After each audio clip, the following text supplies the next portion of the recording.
Bonjour, tu vas utiliser l'expression de la poussée d'Archimède. En décembre 1783, Charles et les frères Robert construisirent un ballon de 800 mètres cubes rempli de dihydrogène. Première question, calculer la norme de la poussée d'Archimède qui s'exerçait sur le ballon. Alors, cette poussée d'Archimède, on la note grand A, c'est ce qui permet au ballon de voler ou à un bateau de flotter. Cette poussée d'Archimède, elle est égale au poids du volume de fluide déplacé. Ici, le fluide, c'est l'air, parce que le ballon est dans l'air. Donc la poussée d'Archimède, c'est égal au poids de l'air déplacé par le ballon. P égale mg, donc c'est la masse de l'air fois petit g. Mais la masse de l'air, c'est égal à ρ fois v, donc la masse volumique de l'air, fois le volume de l'air. Mais le volume de l'air, c'est égal au volume du ballon, vu que c'est le ballon qui déplace l'air, fois petit g. Pour l'application numérique, on te donne normalement la masse volumique de l'air, mais c'est quand même bien de la savoir par cœur. C'est 1,3 g par litre ou bien 1,3 kg par mètre cube. 1 mètre cube, c'est égal à 1000 litres, donc 1300 grammes. Ok, je fais l'application numérique. 1,3 kg par mètre cube fois 800 mètres cubes. Mes unités sont bien homogènes. Fois 9,81.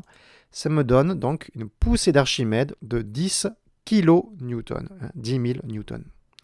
La deuxième question, c'est de représenter les forces appliquées au ballon lors de son vol. Donc, voici le ballon. Donc, on a le poids, évidemment, direction verticale, sens vers le bas, et la poussée d'Archimède, direction aussi verticale, par contre, le sens, c'est vers le haut. Voilà, ici, donc, mes deux forces qui s'appliquent sur le ballon. Troisième question, calculer la masse maximale totale qui pouvait être soulevée par le ballon. Voilà, on peut soulever quelle masse grâce à ce système. Donc le ballon décolle si la poussée d'Archimède est supérieure au poids du ballon. Donc maintenant je vais développer, mais je vais ici tout simplement remplacer la poussée d'Archimède par le poids de l'air déplacé par le ballon. J'ai donc ceci, je développe.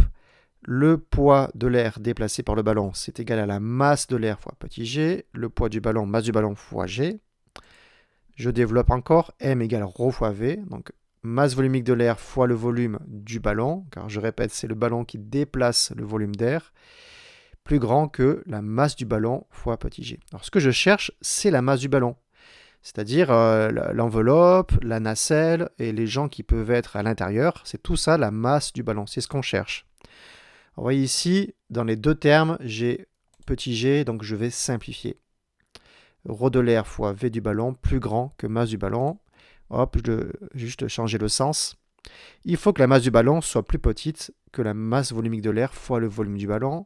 Je fais l'application numérique, 1,3 kg par mètre cube fois 800 mètres cubes. Et on arrive donc à 1 tonne.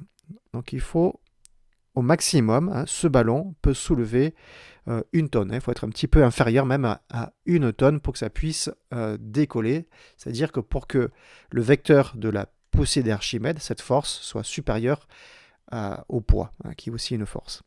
Voilà, donc il peut quand même soulever 1 tonne, c'est pas négligeable. Et voilà, exercice à refaire pour vous entraîner. Bon courage.